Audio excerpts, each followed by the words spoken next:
De la lumière aux ténèbres. Chapitre 5. La guerre. La rébellion de Lucifer ne passa pas inaperçue dans les cieux. L'éclat divin qui baignait l'éternité d'une lumière parfaite vacilla, comme si l'infini se trouvait suspendu. L'ombre d'une trahison impensable s'étendait, et avec elle, le premier murmure d'un chaos inconcevable. Dieu, dans son omniscience, connaissait les pensées de Lucifer avant même qu'il n'ose les revêtir d'orgueil. D'une parole, il convoqua son champion, l'archange Michel.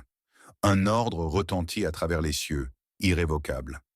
Michel rassembla les légions célestes, son essence vibrant de puissance et de justice. Son regard embrasé scruta les rangs des fidèles, et sa voix s'éleva, portée par la force du Très-Haut. Frères, aujourd'hui, l'orgueil défie l'éternité.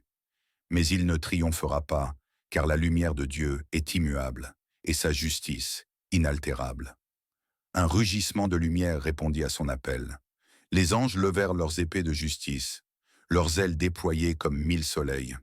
Un chant sacré s'éleva, vibrant d'une foi indéfectible, et les cieux tremblèrent, non pas de peur, mais d'une force inarrêtable. De l'autre côté, Lucifer observait, imperturbable. Autrefois éclatant, son essence portait maintenant l'ombre de son ambition. Son épée, forgée dans la braise de son propre orgueil, reflétait une lumière trompeuse, déformée par son désir d'être plus que ce qu'il était destiné à être. « Frère, déclara-t-il, sa voix empreinte d'un défi amer, nous avons été créés libres, mais enchaînés.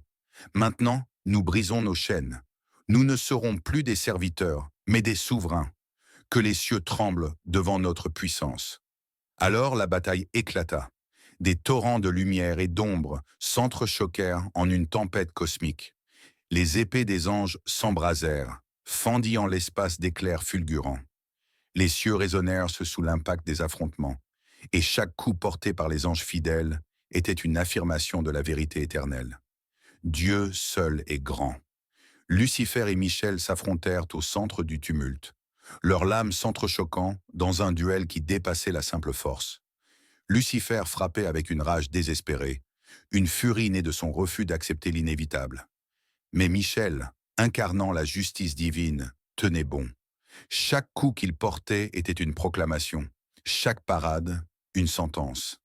Lucifer leva son épée vers les cieux, et dans un dernier acte désespéré pour défier l'inévitable, il fendit l'espace lui-même. Mais avant que la lame ne puisse s'abattre sur le destin qui l'attendait, Michel, dans un éclair de lumière, désarma son adversaire d'un mouvement fulgurant. L'épée du traître chuta, emportant avec elle le dernier éclat de son illusion, réduisant ses rêves de pouvoir à néant. Les cieux eux-mêmes tremblèrent alors qu'un silence surnaturel s'abattait.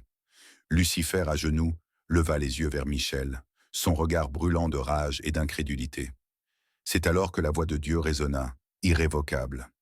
« Lucifer, tu as choisi l'orgueil et la rébellion.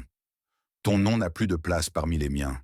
Sois précipité hors des cieux et deviens ce que tu as choisi d'être, prince des ténèbres. » Un cri de défaite déchira l'espace lorsque Lucifer et ses partisans furent arrachés des cieux. Ils chutèrent, précipités dans l'abîme, et leur lumière, pervertie, s'éteignit, ne laissant derrière eux qu'un vide où autrefois brillait leur gloire. Michel rengaina son épée, posa son regard une dernière fois sur l'abîme où Lucifer s'était perdu, et il murmura, d'une voix où ne subsistait que la certitude inébranlable d'un ordre rétabli, le sens de son nom. Qui est comme Dieu? Et les cieux répondirent en un silence absolu, car la question portait en elle-même la seule vérité. La guerre dans les cieux était terminée.